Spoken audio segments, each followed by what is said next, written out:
Essa é uma dúvida muito comum entre os pacientes e boa parte das pessoas acredita que o número mágico é 40 anos. Será mesmo? Esse número é válido para todos os homens? Aliás, a gente tem mesmo que fazer esse exame? Eu sou obrigado a fazer? No vídeo de hoje, pessoal, vamos falar a esse respeito, vamos tentar esclarecer essas dúvidas e tudo isso baseado na mais recente atualização da Associação Americana de Urologia. Sejam todos muito bem-vindos ao canal, eu sou o Dr. Felipe Kataoka, eu sou médico urologista e sou apresentador do canal Urologia em Pauta.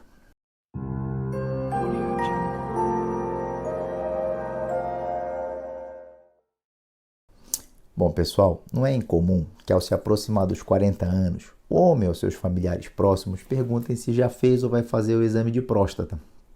Às vezes de uma forma séria, isso é, verdadeiramente preocupada com um amigo, com um ente querido, às vezes de uma forma mais espirituosa, né? Por conta do exame do toque retal.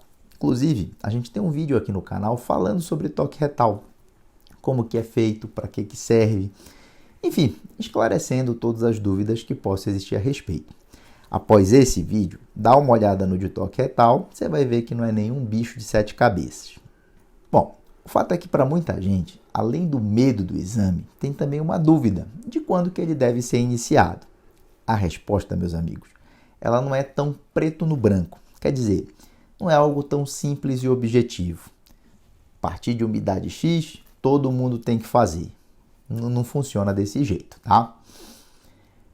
Bom, o vídeo que eu estou fazendo, ele está baseado nas mais recentes diretrizes da Associação Americana de Urologia, que foi publicada agora em 2023. Antes das recomendações, eu vou tentar dar um contexto aqui para vocês e pedir, que se inscrevam no canal, ativem o sininho das notificações, deixem um like, compartilhem esse vídeo. Quando a gente fala em ir ao médico para fazer o exame de próstata, geralmente o contexto que a gente está se referindo é o de um paciente assintomático que chegou numa certa idade e vai começar a fazer o rastreio de câncer de próstata. Então, pessoal, o tal exame de próstata nada mais é do que uma consulta e os exames pertinentes ao rastreio de câncer de próstata. E por que a gente faz isso? Por que é a partir dos 40, 50 anos e não de 20 anos, por exemplo? Rastreio de uma determinada doença, pessoal, ele deve ser feito quando ela cumpre alguns pré-requisitos. Quer dizer, a doença tem que possuir algumas condições que justifiquem a gente fazer essa busca ativa. Em 1968, a OMS ela estabeleceu essas diretrizes, que muito embora sejam antigas, elas continuam aplicáveis atualmente. Então, quais são essas diretrizes? A doença, a condição, ela precisa ser um importante problema de saúde, ou seja, ela tem que ter prevalência na sociedade.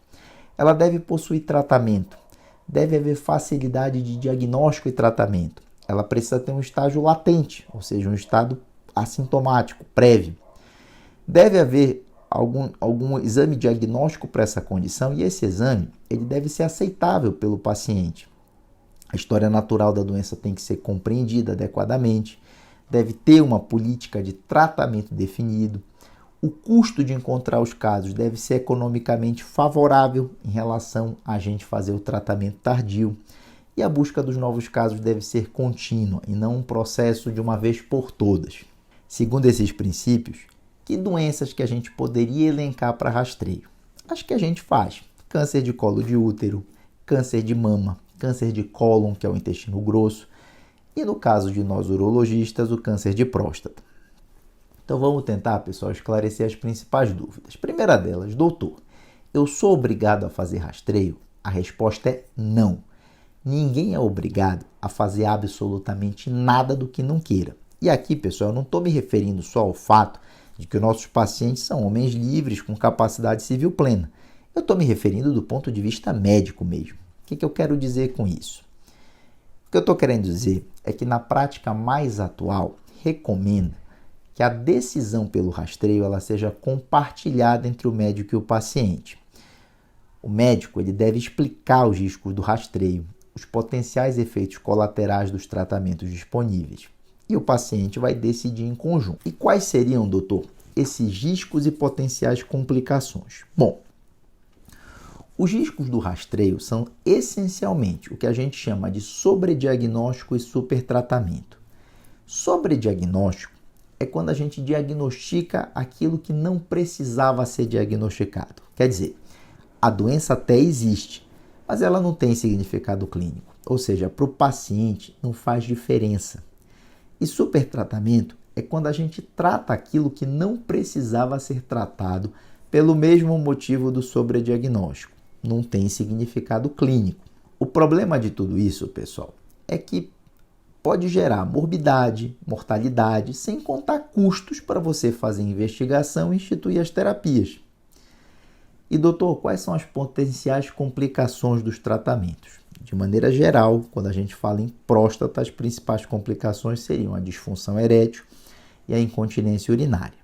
Uma vez optado pelo rastreio, como é que se faz? O exame inicial, pessoal, é o PSA. O PSA é um exame de sangue. E esse exame ele é expresso em densidade, quer dizer, o resultado dele é um número que representa uma massa sobre um volume. Nesse caso, é em nanogramas por decilitro. Esse exame do PSA ele é um exame que a gente chama de órgão específico, mas não doença específico. Quer dizer, quando ele está alterado, tem alguma coisa na próstata, mas não necessariamente câncer de próstata. O papel do seu urologista é exatamente, a partir desse resultado, saber interpretar se a alteração presente é suspeita para câncer de próstata ou é alguma outra condição. E digo mais, a interpretação do PSA não é simplesmente olhar o valor de referência do exame e ver se está dentro do limite da normalidade ou não. Interpretar dessa maneira exclusivamente é um erro crasso. Doutor, e com que idade se deve iniciar o rastreio? Bom, para a população em geral, a partir de 50 a 55 anos. Então, fazer aos 40 a 45 anos está errado? Depende. Como dito, para a população em geral, sim, mas existem exceções. E quais são essas exceções, doutor? São pessoas que tenham fatores de risco para câncer de próstata. São eles: homens de ancestralidade negra, portadores de mutações germinativas e história familiar de câncer de próstata. No caso dos indivíduos negros, eles têm um risco de morte por câncer de próstata 2 vezes maior do que em brancos. Muito embora não exista, pessoal, uma definição padronizada do que seria um histórico familiar forte, as diretrizes propõem que os critérios incluam pessoas que tenham um irmão, ou pai, ou 2 ou mais parentes homens, com uma das seguintes situações: diagnóstico com menos de 60 anos, algum deles morreu de câncer de próstata, algum deles teve doença metastática ou história familiar de outros cânceres e síndromes associadas a câncer. E aos homens entre 45 e 50 anos, você pode oferecer um PSA basal, quer dizer, muito mais como uma medição que vai servir como referência para os próximos anos. E qual que é o intervalo, doutor? Antes se falava em uma vez a cada 1 ou 2 anos. Agora a recomendação é entre 2 a 4 anos. E o toque retal, doutor? Tem mesmo o que fazer? Esse aqui, pessoal, é uma novidade da atualização mais recente das diretrizes da Associação Americana. Tradicionalmente, o rastreio ele se fazia combinando o PSA com o toque retal. Mas na atualidade, não existe evidência suficiente para suportar a adição do toque retal ao rastreio de câncer de próstata baseado em PSA. Por quê? Porque o valor preditivo positivo do toque retal como método de rastreio é muito baixo. O que isso quer dizer, doutor? Quer dizer que o número de pacientes que eu vou ter que fazer o toque, que seja suspeito para câncer, que vai de fato ter câncer, é muito baixo. Obviamente, não existe nenhum tipo de proibição para fazer o toque. Aliás, teu médico pode querer fazer por outros motivos além do rastreio. Ou mesmo no rastreio, se ele julgar que poderá obter alguma informação útil. Naturalmente, seu médico deverá lhe explicar os motivos de fazer ou não o exame do toque. Doutor, e uma vez que existe suspeita, o que faz? Até as últimas diretrizes das sociedades europeias e americanas, a recomendação era fazer a ressonância nuclear multiparamétrica da próstata e, posteriormente, a biópsia, sendo aceitável partir direto para a biópsia na indisponibilidade de realização de ressonância, que no contexto deles é o comum ter ressonância. Mas isso também mudou, pessoal, que antes era uma recomendação mais rígida, ficou mais flexível. O entendimento agora é que é razoável você ter a ressonância em pacientes que nunca fizeram biópsia, mas essa prática não pode mais ser considerada como uma abordagem padrão baseada nos dados que a gente tem atualmente disponíveis.